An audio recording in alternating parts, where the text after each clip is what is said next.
तस्मै श्री गुरुवे नमः.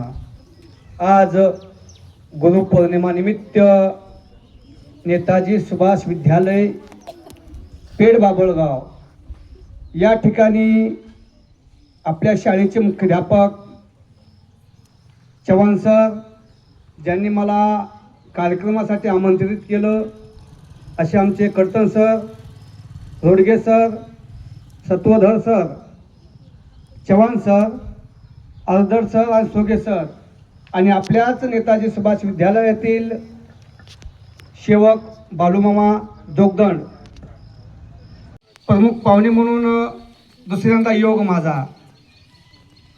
परंतु सर तुम्हाला सांगू इच्छितो, याच्या अगोदर प्रमुख पाहुणे म्हणून आमंत्रित केलं होतं त्यावेळेसमध्ये आणि आत्तामध्ये खूप शाळेचा बदल झालेला दिसतोय मला, बरोबर.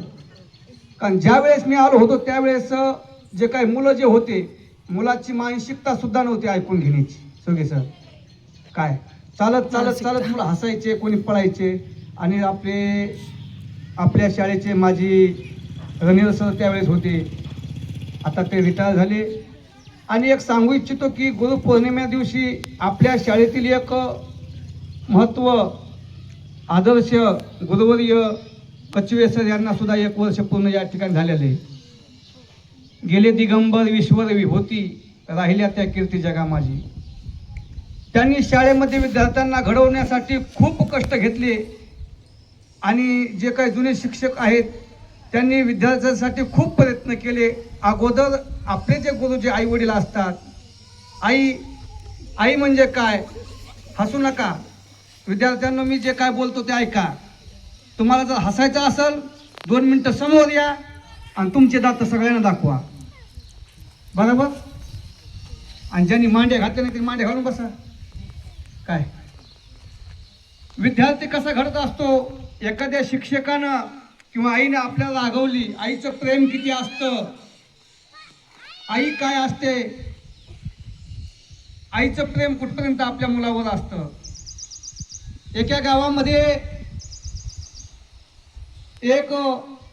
एका मुलाला एक मुलगा असतो आणि जन्मल्याबरोबर तो मुलगा जो आहे ना, तो मुलगा अंध असतो. ज्यावेळेस डॉक्टर म्हणतात, त्यांना सांगितलं की बाबा तुम्हाला जो काय मुलगा झालेला आहे तो मुलगा आंधळा आहे, त्याला हे जग दिसणार नाही. मग ते त्याच्या आईला समजलं, त्याच्या आईनं आपल्या स्वतःचे डोळे त्या मुलाला काढून दिले. आईचं प्रेम, आई आपला आदर्श गुरु. या आपल्या नेताजी शाळेमध्ये बहुजन वंचित आघाडीचे अध्यक्ष मंचक तात्या हरपळे यांचं स्वागत झालेलं आहे. त्यांचं टाळ्यानं स्वागत करा. 1 2. हा हुशार मांडी घाल.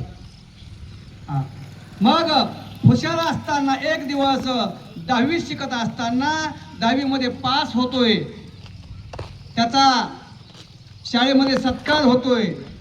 आणि सत्कार असताना मुख्याध्यापकांनी सांगितलं, बाळू आज तुझा 10वी मध्ये तू पहिला नंबर आणलास आणि तुझा सत्कार होणार आहे, तू काय कर, शाळेमध्ये लवकर ये. हे कोणाला समजलं? त्याच्या आईला समजलं. पण त्याच्या आईला समजल्यानंतर त्याच्या आईच्या आनंदाला पारावर राहिला नाही. आई ती आईच असती. आपला गुरु पहिल्यांदा आई, वडील आपले गुरु. आणि मग पाहता पाहता विचार केला आणि आईला सांगितलं, आई 10वी मध्ये मी पहिला नंबर आलाय, पास झालो. आईला आनंद झाला. आणि आज गावामध्ये शाळेमध्ये माझा सत्कार समारंभ होणार आहे. आईला आनंद झाला. आईला वाटलं मी सुद्धा तुझा सत्कार पाहण्यासाठी यावं, परंतु त्यांनी सांगितलं, आई तू येऊ नकोस. का? मुलं मला चिडवतात. काय असं पाहत पाहत असताना विचार केला, आईला राहवलं नाही. आई शाळेजवळ येते आणि बाळूचं नाव पुकारल्याबरोबर बाळू स्टेजवर येतो आणि स्टेजवर पाहिल्याबरोबर आपल्या आईला पाहिलं आणि बाळूला राग येतो आईचा. आणि तिथंच आईला जे नाही ते बोलतो. का? आई आंधळीचा मुलगा सगळे सतवतात, चिडवतात. परंतु एक वेळेस घरी गेल्यानंतर तेव्हापासून बाळू कॉलेजला जातो. कॉलेजला गेल्यानंतर फार मोठा 10वी-12वी झाल्यानंतर कलेक्टर होतो. कलेक्टर झाल्यानंतर त्याच गावामध्ये येतो. त्यावेळेस जी आई असती ना, ती आई या जगातून निघून गेलेली असते. पहा, मग पाहिलं जुनं घर आहे, जुना वाडा आहे. विचारपूस केली तर एक आजी राहत होत्या आणि शेजाऱ्यांचे सांगितलं, आजी निघून गेल्या. आणि चिठ्ठीमध्ये लिहिलं होतं, बाळू मी आंधळी नव्हती, ज्यावेळेस तू जगामध्ये आलास त्यावेळेस तू आंधळा होतास आणि माझे डोळे तुला दिले आणि त्याच्यामुळं तू हे जग पाहिलंस. आणि म्हणून हे तुम्हाला जमतंय, मग आपण मागं सरकायचंच नाही. आता सत्वोदय सरांनी सांगितलं, सत्वोदय सरच ना, चव्हाण सरांनी सांगितलं चिठ्ठ्या काढायच्या नाहीत, भाषण करायचं. पण इथं टेजवर आल्यानंतर कळत आहे कसं काय टेज होय. मग तसं बिनधास्त बोलायचं. मनुष्य चुकीचा पुतळा असतो, चुकतच असतो आणि चुकल्याशिवाय आपली चूक सुधारत नाही. आणि म्हणून भाषण करायचं, शिकायचं. आता ही जी काही शाळा आहे, ही शाळा आपलं माहेर आहे. या माहेरामध्ये हे गुरुजन आहेत. या गुरुजनांना आपण प्रत्यक्ष बोलतो. कधी बोलतो? जर आपली 10वी झाली आणि 10वी झाल्यानंतर आपण कॉलेजमध्ये प्रवेश जर केला तर तिथं आपल्याला कोणी सुद्धा ओळखत नाही. ओळखतं का? ओळखत नाही. आणि म्हणून या शाळेमध्ये माझं जीवन 3 वर्षे 2001, 2, 3ला 10वी झाली. त्याच वर्षी 10वी झाल्यानंतर कचवे सरांनी सांगायचं, माऊली तू या ठिकाणी पास होत नाहीस, अभ्यास नाही. काय मग लक्ष अभ्यासात घातलं पाहिजे, अभ्यास केला पाहिजे. अभ्यास केल्यानंतर आपल्या आई वडिलाचं नाव आपण कमवलं पाहिजे. आणि अभ्यास जर नाही केला तर टवळख्या केल्या तर आपल्याला पश्चाताप होत असतो. मग वेळ ही निघून गेलेली असती.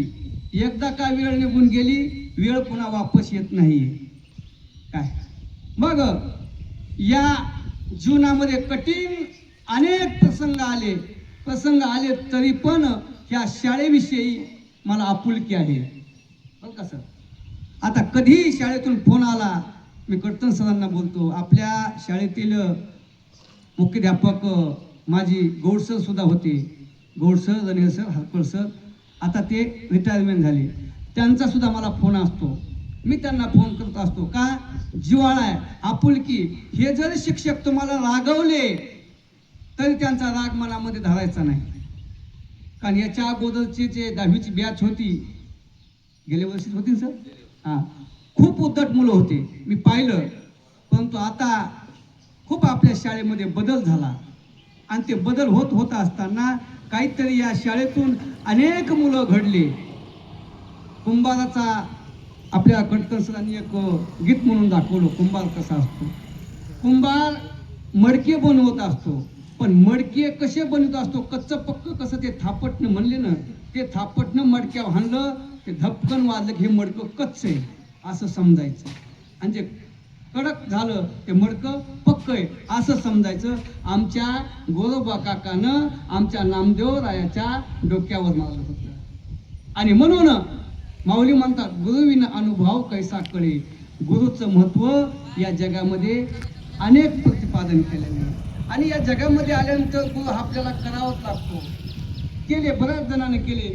देवाला सुद्धा करावं लागलं. भगवान श्रीकृष्णांना सुद्धा संदीपान जोशीच्या आश्रमामध्ये 64 दिवसामध्ये 64 विद्या अवगत केल्या आणि त्यांना या ठिकाणी त्यांचे शिष्य बनले.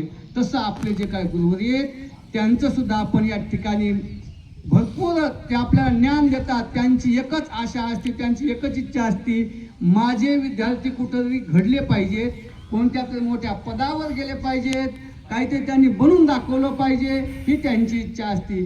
आणि त्या शाळेमध्ये आपण जर शिकलो तर आपल्याला कोणी विचारलं, गिरी काय पाहिजे, ताण लागली का, भूक लागली, काही नाही बरं, हां.